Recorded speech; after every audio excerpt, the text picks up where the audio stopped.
Boa noite a todos. Que a paz do Mestre Jesus esteja conosco. Esse tema, na verdade, que eu vou expor aqui para que nós possamos refletir, eu já fiz esse tema lá na Escola Nosso Lar, que foi a primeira palestra do ano. Então, muitos já assistiram, eu estou vendo que algumas pessoas que estavam lá estão aqui. Então, convido essas mesmas pessoas novamente para podermos refletir sobre esse tema. Procrastinação.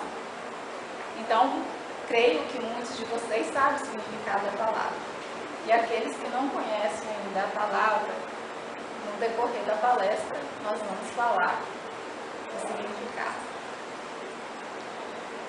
No programa, conversando com Divaldo Franco, ele vem nos falar que todos os anos, principalmente quando entra dezembro, janeiro, que a maioria de nós estamos assim com os corações cheios de esperanças.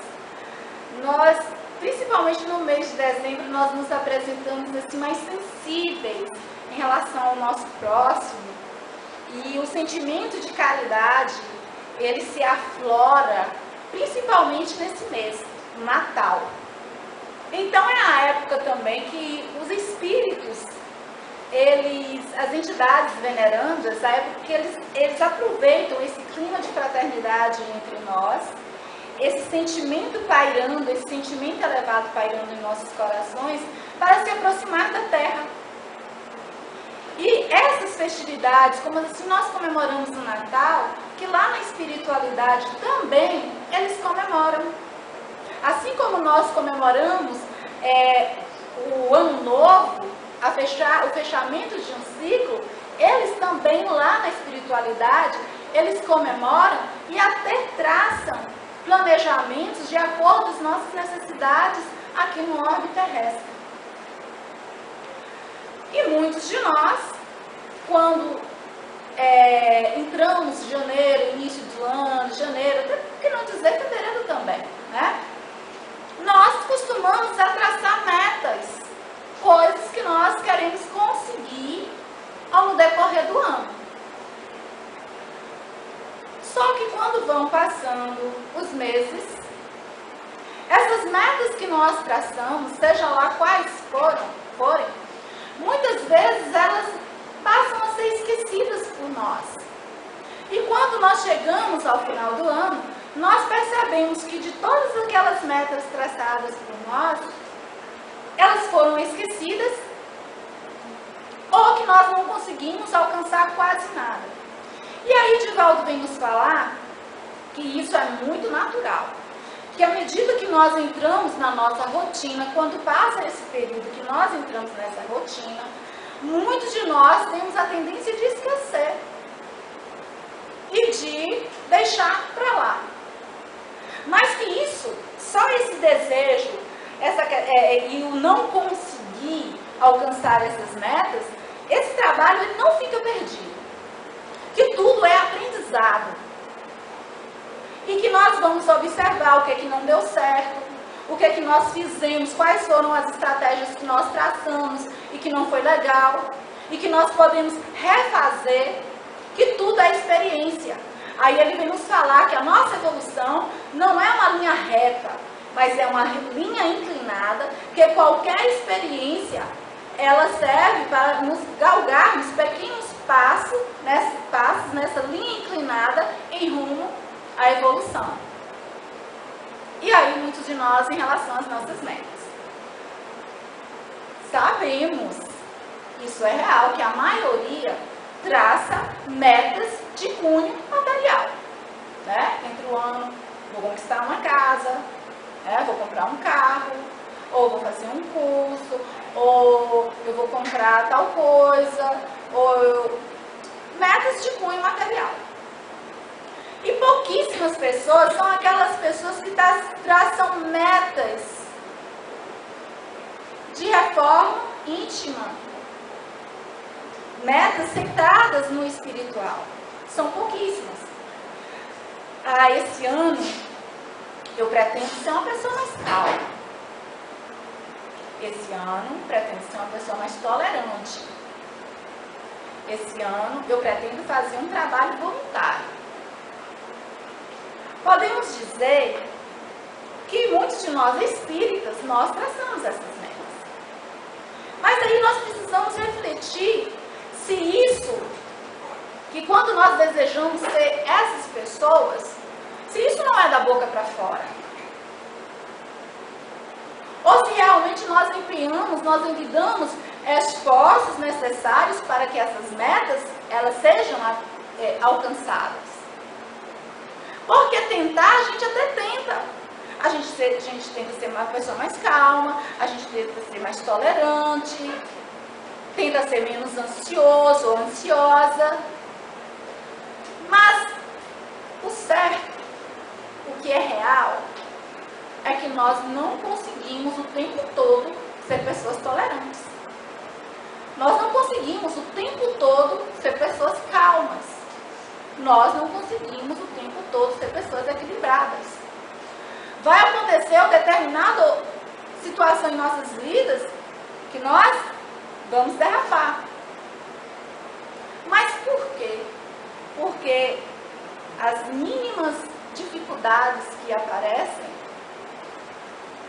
a gente cai e acaba desistindo.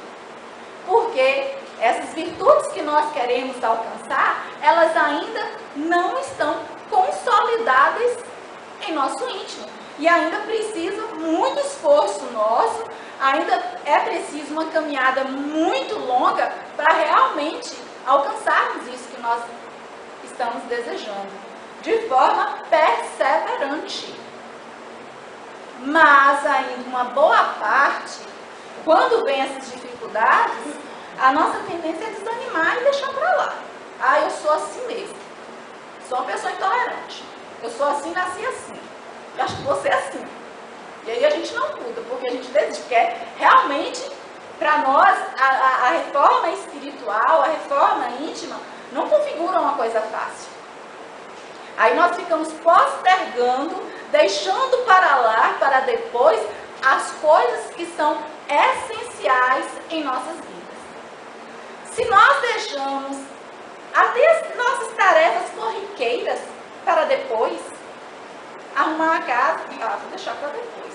A cozinha está suja à noite, amanhã de manhã eu acordo e arrumo. Né? Então essas pequenas, estudar, deixa para depois. Então essas pequenas coisas do nosso dia a dia, nós temos a tendência de deixar para depois, quanto mais as coisas espirituais que requer de nós muito mais esforço. Então é o velho hábito de deixar as coisas para depois, para a última hora, que é a procrastinação. Que é deixar, é adiar uma ação, é adiar uma decisão, é deixar, a grosso modo, tudo para depois, para cima da hora. E parece que nós brasileiros, nós temos esse hábito. Não, todo mundo tem. Né? O mundo inteiro tem esse hábito de deixar tudo para depois, que é o hábito da procrastinação. Procrastinação é isso. Adiar ações, adiar decisões, não é só ações, mas decisões que na nossa vida nós precisamos tomar e que nós ficamos adiando o tempo todo. Por exemplo, só um exemplo, né, para nós nos situarmos no tempo. Vamos supor que num relacionamento muito desgastado, onde impera a agressividade, onde impera a falta de respeito, onde impera a violência, e as pessoas envolvidas, elas sabem que elas precisam tomar uma decisão de forma respeitosa para que ali o desligamento aconteça em clima de amizade, mas de uma forma ou de outra, ou até por ganhos secundários.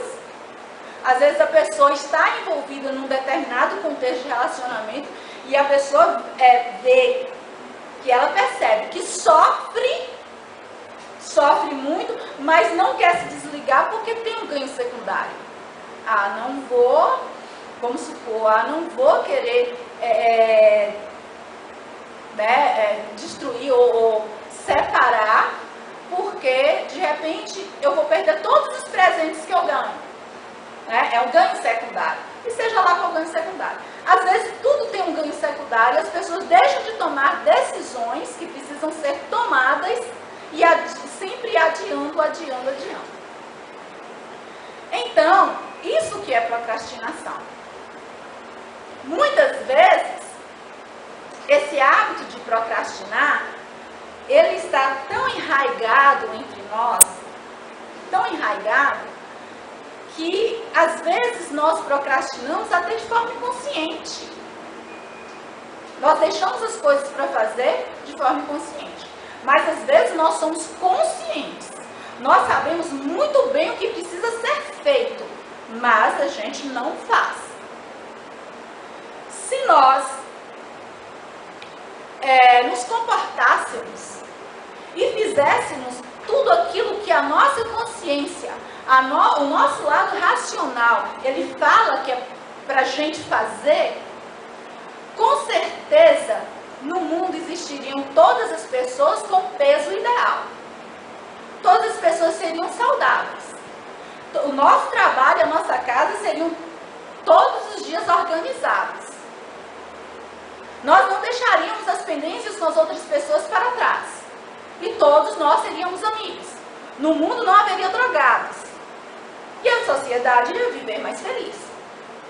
Mas por que o mundo não é assim? Por quê?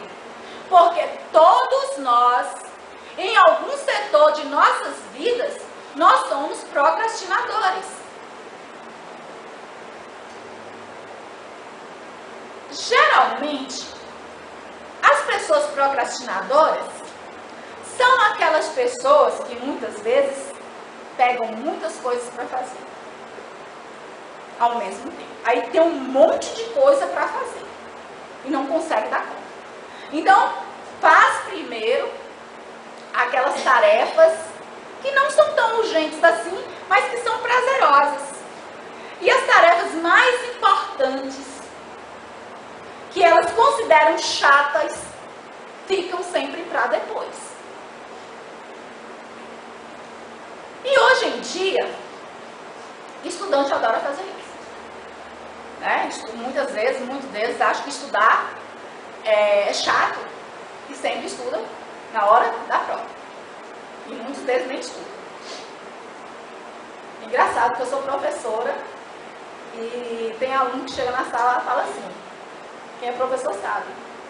Ele tem lá todo o cronograma de prova pronto, com uma semana de antecedente ou até 15 dias, e na hora da prova ele fala, que prova é hoje? Então, procrastinando. E aí, dos instrumentos de procrastinação mais conhecido e mais utilizado hoje em dia é a internet. Quantas e quantas vezes é o celular? Quantas e quantas vezes nós ficamos o tempo todo deixando de fazer ou interrompendo uma atividade para acessar o WhatsApp? Só o WhatsApp dá lá o sinal, a gente na curiosidade deixa de fazer para poder ver o que tem lá. Ou então o Instagram. Eu acho que hoje um dos instrumentos que mais de enrolação mesmo que existe é a internet. E aí nós procrastinamos assim o tempo todo com isso. Mas nós podemos perceber que isso vem nos prejudicar. Tanto é que existe um estudo na área de Anderson Barbosa, se eu não me engano, ele é gestor em tempo. Ele vem nos falar que esse hábito de procrastinar, de deixar tudo para depois, quando ele se torna crônico, isso prejudica o nosso trabalho, a nossa saúde e também os nossos relacionamentos. Uma pesquisa feita pela Sociedade de Psicoterapia e Medicina Comportamental entre nós brasileiros em relação à procrastinação vem nos dizer que 33% dos trabalhadores brasileiros ficam pelo menos 2 horas do dia sem fazer nada no trabalho. E que 52% só executam as tarefas mais importantes em cima da hora. E quando questionados por que não fizeram antes, o que eles responderam? Porque eles rendem mais sob pressão. Mas o que se vê, quando nós deixamos tudo para a última hora, não é isso que acontece. Se vê pessoas angustiadas, desesperadas para dar contas de demandas que tem ali pouco tempo para apresentar. É o que se vê. Então, nós podemos concluir que os procrastinadores, eles se auto-sabotam. Eles colocam dificuldades em seu trabalho e escolhem caminhos que dificultam o seu desempenho. Camila Martin, do Laboratório de Pânico e Respiração da Universidade Federal do Rio de Janeiro, ela vem nos dizer que existem 3 tipos de procrastinadores. Primeiro, os impulsivos. É aqueles que deixam tudo para depois e vão fazer primeiro as tarefas, as atividades que lhes dão prazer. Segundo, os otimistas. Aqueles que sempre acham que vai dar tempo para fazer tudo. Então deixa tudo para a última hora porque acham que sempre vai dar tempo de fazer. E os perfeccionistas, que são aqueles que falam assim: eu não tenho tempo para fazer isso agora, porque isso daí demanda muito esforço, demanda muito critério, eu gosto das coisas muito bem organizadas, e se for para fazer e parar, eu também não vou fazer. São, no nosso meio espírita, aquelas pessoas também que falam assim: eu não vou assumir nenhum trabalho voluntário agora, porque se for para entrar e sair, eu prefiro não assumir. A coisa comigo tem que ser bem feita. São os perfeccionistas. E aí, a psicologia, ela vem nos falar que a procrastinação não é questão de planejamento. Não é questão de tempo. Mas são dificuldades psicológicas da pessoa. Isso é a psicologia convencional. Que são dificuldades psicológicas de cunho psicológico emocional das pessoas. E que segundo a psicologia ainda, ela vem nos falar que os procrastinadores, eles não nascem, mas eles estão formados no lar pelos pais, pelos seus educadores. Que quando tem aqueles pais muito exigentes, muito castradores, que cobram das crianças perfeccionismo, que as crianças, quando eles estão em frente a esses pais, elas começam a se sentir inseguras e acabam deixando para lá as atividades. E o outro lado da moeda tem uma outra tese, que são aqueles pais muito protetores, que acabam fazendo tudo pelo seu filho. E aí essas crianças crescem e ficam adultos muito inseguros e não conseguem executar atividades quando estão sozinhos, precisando sempre de uma pessoa ao seu lado para auxiliá-las. Mas, em relação a tudo isso, nós podemos também citar Jesus. Jesus, em outras palavras, ele falou também sobre a procrastinação e que está no Evangelho. Naquela passagem em que ele diz assim, que ele estava num caminho, aí veio um homem falando assim: mestre, eu vou te seguir. E Jesus, ele responde, que as raposas não têm tocas, nem as raposas têm tocas, e os pássaros os seus ninhos. Mas o Filho do Homem não tem sequer uma pedra, não tem sequer onde recostar a cabeça. Aí o outro fala assim, ô mestre, eu vou te seguir, mas primeiro deixa eu enterrar o meu pai. Aí Jesus vem nos falar, deixai os mortos enterrar os mortos.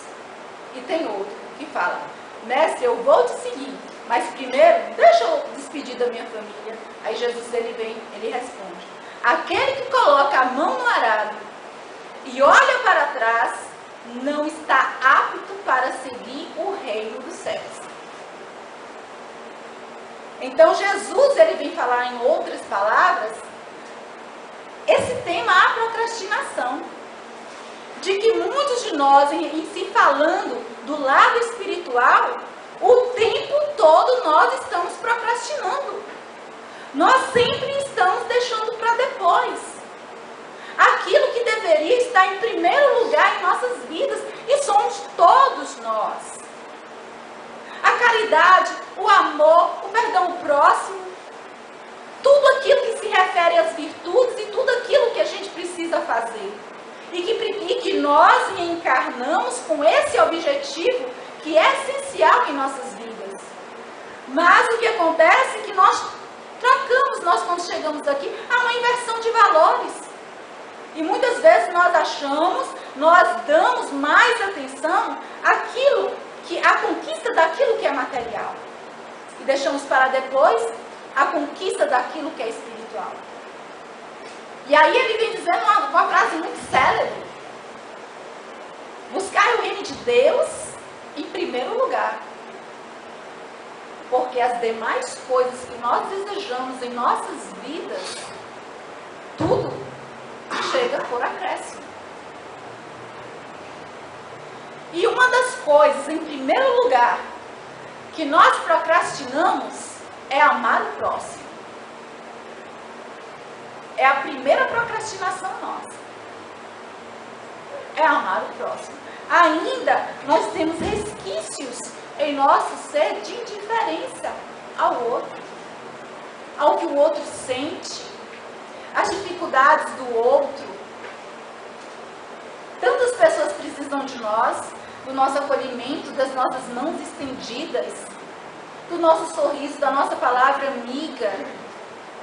E às vezes tudo isso passa despercebido. Porque ainda nós temos a raiz da indiferença em nosso ser. E a segunda questão que nós procrastinamos é o perdão.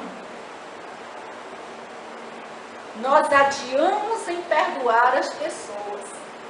O quanto ainda, diante das situações, diante de uma palavra mal colocada, diante de uma crítica, diante de uma ação equivocada de uma pessoa, nós facilmente excitamos o sentimento de raiva, de ódio, de rancor, de mágoa.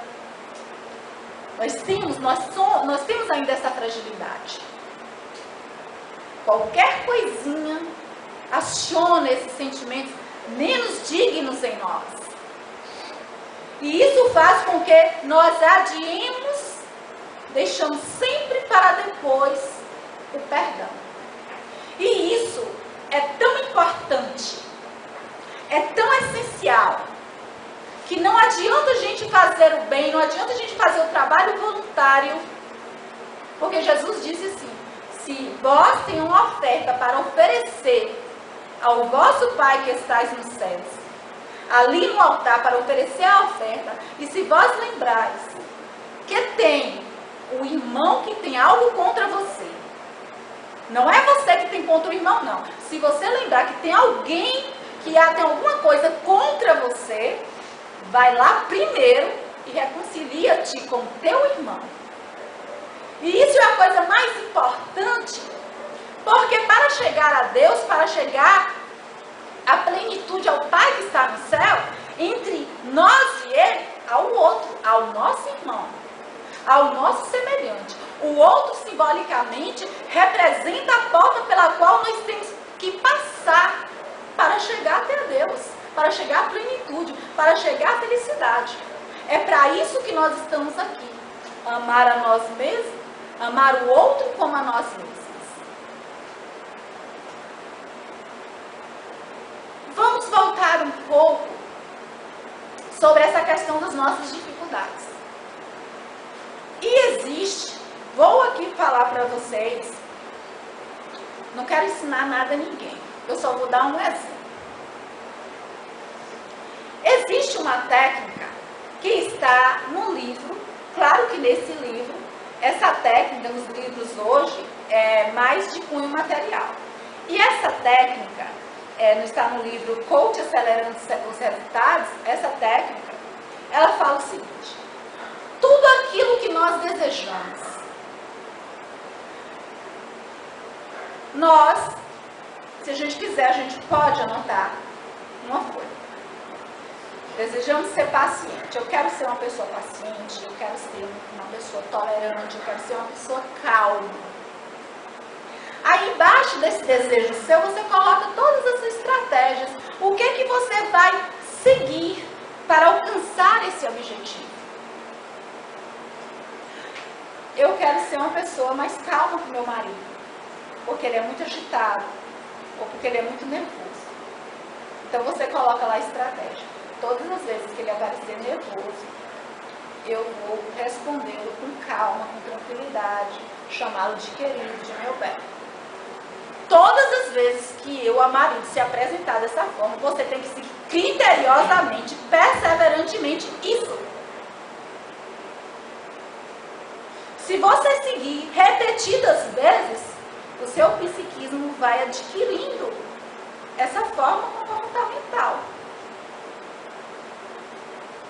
Mas nós também, como diz a Lírio Cirqueira no livro Emoções que Curam, que quando nós desejamos, seja anotar, seja colocar em nossa mente, a gente não deve pensar, não quero ser uma pessoa ansiosa, não quero ser uma pessoa triste, não quero ser uma pessoa intolerante. Não. Porque o nosso cérebro, ele não registra o não. Ele só registra frases afirmativas. Então, se você colocar ou pensar essas frases de cunho negativo, o que vai fixar no cérebro? Ansiedade, intolerância, vai fixar isso. Você tem que usar palavras positivas. Calma, tranquilidade, amorosidade, sucesso, plenitude. Isso que você tem que pensar. Porque o nosso cérebro, ele funciona igual um computador. Se você digitar lá, no Google, sites que não falem sobre a depressão, por exemplo. O que vai aparecer? Só pesquisa sobre a depressão. A mesma coisa é o nosso cérebro. Como Gandhi já havia falado, que pensamentos bons, eles transformam em palavras. Palavras boas transformam em atitudes, em ações. Ações boas se transformam em virtudes, em valores. Valores bons se transformam em hábitos. E hábitos bons transformam o nosso destino. E daí a pergunta, será que nós pensamos mais positivo ou negativo? Porque tudo nasce em nosso pensamento. E uma outra técnica também, isso daí eu falo com vocês que eu já experimentei. Está no livro Como Trabalhar a Mente, Como Trabalhar o Cérebro, de Carlos A.